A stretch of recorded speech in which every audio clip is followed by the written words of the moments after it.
time 8:56. Time now for Weekend Business. I'm Ron Adams. The number of women in top corporate jobs in Canada has hit an all-time high. That is the finding of an annual study of the country's biggest publicly traded companies by executive recruiters Rosenzweig and Company. Managing partner Jay Rosenzweig says the share of top executive positions held by women rose to 7.2%. Which is a 24% increase year over year, and the highest level we've seen since we started studying this data.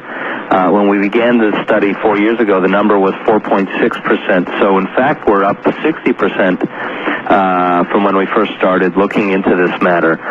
So that's the good news. The bad news is the number is still far too low, and we can do better. How did these gains come about in a slowing economy? One of the things that I think explains this progress is the fact that 15 new women, which is again a very encouraging number, appeared on the list, either through job promotion or because their company grew and made the list for the first time. So this is a good thing because it indicates that change and turnover could mean more women getting the opportunity to excel at the top.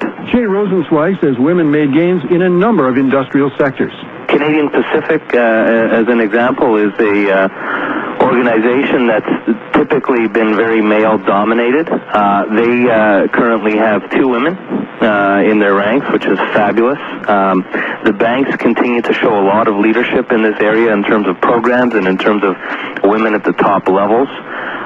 The natural resource sector, which also historically may not have been looked at as one that is particularly female-oriented, has had a lot of new executives in their ranks. So we're seeing some very, very encouraging signs across the board. But as the recession deepens, Rosenzweig says the pace of change may slow. He'd like to see the number of women top execs break the 10% barrier soon, but he says we may be waiting longer now.